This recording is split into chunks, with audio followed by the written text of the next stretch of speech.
Hi friends, welcome to my channel Chris's kitchen recipe. இன்றைக்கி நம்ம பார்க்க போகிற ரெசிபி பார்த்திங்கன்னா ஹோட்டல் இட்லி சாம்பார் எப்படி பண்ணுறது தான் பார்க்க போகிறோம். இட்லி, தோசை, பொங்கல் கூடலாம் வச்சு சாப்பிட்றதுக்கு இந்த சாம்பார் ரொம்பவே நல்லாயிருக்கும். இப்போ வாங்க ரெசிபி எப்படி பண்ணுறதுன்னு பார்க்கலாம். ஃபஸ்ட்டு இந்த ரெசிபி பண்ணுறதுக்கு குக்கரில் அரை கப் போல் பாசிப்பருப்பு சேர்த்துக்கோங்க. நான் யூஸ் பண்ணியிருக்க கப்போட அளவு பார்த்திங்கன்னா 125 ml. அதே அளவில் வீட்டில் இருக்க ஏதாவது கப்பு இல்லைனா டம்ளரில் நீங்கள் அளவாக எடுத்துக்கோங்க. அடுத்து இந்த பாசி பருப்பில் தண்ணி சேர்த்துட்டு இதை நல்லா வாஷ் பண்ணி எடுத்துக்கலாம். ஒரு 2 டைம் பருப்பை நல்லா வாஷ் பண்ணி எடுத்துக்கோங்க. நல்லா வாஷ் பண்ணதுக்கப்புறமா பருப்பில் தண்ணி ஊற்றிக்கோங்க. ஒரு 300 ml அளவுக்கு தண்ணி ஊற்றிக்கோங்க. இப்போ இதை பருப்பை ஒரு 10 நிமிஷத்துக்கு நம்ம ஊற வச்சுக்கலாம். இப்போ பார்த்திங்கன்னா பருப்பு ஒரு 10 நிமிஷம் போல் நல்லா ஊறிட்டுருக்கு. இப்போது இந்த பருப்பு கூடவே பார்த்திங்கன்னா 5-6 சின்ன வெங்காயம் முழுசாக சேர்த்துக்கோங்க. கூடவே 3 பல் பூண்டு, ஒரு மீடியம் சைஸ் கேரட் சேர்த்துக்கோங்க.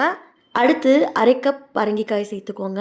பரங்கிக்காய் சேர்த்து சாம்பார் பண்ணும்போது நமக்கு ஹோட்டலில் கிடைக்கிற சாம்பார் மாதிரி டேஸ்ட்டாக கிடைக்கும். இதில் நம்ம பரங்கிக்காய் கூடவே கேரட்டும் சேர்த்துருக்கிறதால அந்த சாம்பாரில் இனிப்பு சுவையோடு சாப்பிட்றதுக்கு டேஸ்ட்டு ரொம்பவே நல்லாயிருக்கும்.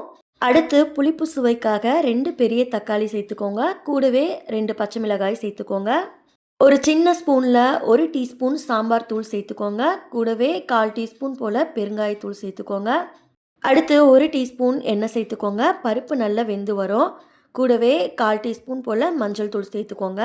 இப்போ இதையெல்லாம் சேர்த்ததுக்கப்புறமா இதை ஒரு டைம் நல்லா கலந்து விட்டுக்கோங்க. தண்ணி தேவைப்பட்டால் கொஞ்சமாக தண்ணி சேர்த்துட்டு இப்போ நம்ம குக்கரை க்ளோஸ் பண்ணிவிட்டு அடுப்பை மீடியம் ஃப்ளேமில் வச்சுட்டு 4 விசில் விட்டு எடுத்துக்கலாம். பருப்பு நல்லா வெந்து வரட்டும். 4 விசில் வந்ததுக்கப்புறமா ப்ரெஷர் தானாக ரிலீஸ் ஆனதுக்கப்புறமா குக்கர் ஓப்பன் பண்ணிக்கோங்க. பாருங்கள், பருப்பு நல்லா சாஃப்டாக குலைவாக வெந்து வந்திருக்கு. இப்போ ஒரு கரண்டி வச்சு இல்லைனா மத்து வச்சு இந்த பருப்பை நல்லா மசிச்சு விட்டுருங்க. நம்ம இதில் வெங்காயம், பரங்கிக்காய், கேரட்லாம் சேர்த்துருக்கோம் பாருங்கள். அதையுமே முடிஞ்ச அளவுக்கு நல்லா மசிச்சு விட்டுக்கோங்க. 1-2 காய் தெரிஞ்சாலும் பரவாயில்ல. இதை நல்லா மசிச்சதுக்கப்புறமா இந்த சாம்பாருக்கு தேவையான அளவுக்கு தண்ணி சேர்த்துக்கோங்க. தண்ணி சேர்த்ததுக்கப்புறமா இதை நல்லா கலந்து விட்டுக்கோங்க. சாம்பார் உங்களுக்கு எந்த அளவுக்கு திக்காக வேணுமோ அந்தளவுக்கு தண்ணி சேர்த்து நல்லா கலந்து விட்டுக்கோங்க. இப்போ இது ஒரு ஓரமாக இருக்கட்டும். அடுத்து அடுப்பில் கடாய் சூடுபடுத்திட்டு 2 டேபிள் ஸ்பூன் எண்ணெய் சேர்த்துக்கோங்க. எண்ணெய் நல்லா சூடானதுக்கப்புறமா இதில் 1 டீஸ்பூன் கடுகு சேர்த்துக்கோங்க. கூடவே அரை டீஸ்பூன் ஜீரகம் சேர்த்துக்கோங்க. 2 வரமிளகாயை கிள்ளிட்டு சேர்த்துக்கோங்க. இப்போ இதை நல்லா பொரிஞ்சு வரட்டும். அடுத்து ஒரு பெரிய வெங்காயத்தை ரஃப்பாக கட் பண்ணிவிட்டு சேர்த்துக்கோங்க. கூடவே கொஞ்சமாக கருவேப்பிலை சேர்த்துட்டு அடுப்பை மிதமான தீயில் வச்சு கண்ணாடி பதம் வர அளவுக்கு வெங்காயத்தை வதக்கி எடுத்துக்கோங்க. வெங்காயம் பார்த்திங்கன்னா ஹோட்டல்லாம் கொஞ்சம் பெருசாக கட் பண்ணி போட்டிருப்பாங்க. நீங்கள் மெலிசாக நீலவாக்கில் கட் பண்ணி கூட சேர்த்துக்கலாம். இப்போ பாருங்கள், வெங்காயம் நல்லா கண்ணாடி பதம் வர அளவுக்கு வதங்கி வந்திருக்கு. நல்லா வதங்கினதுக்கப்புறமா நம்ம குக்கரில் ரெடி பண்ணி வச்சுருந்த சாம்பாரை இதில் சேர்த்துக்கோங்க. கூடவே இந்த சாம்பாருக்கு தேவையான அளவுக்கு உப்பு சேர்த்துக்கோங்க.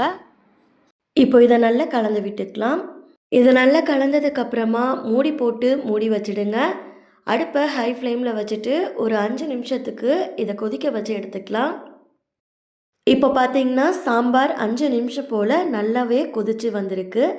ஸ்டவ் ஆஃப் பண்ணிவிட்டு இறக்கிறதுக்கு முன்னாடி கொஞ்சமாக மல்லி இலை சேர்த்துக்கோங்க.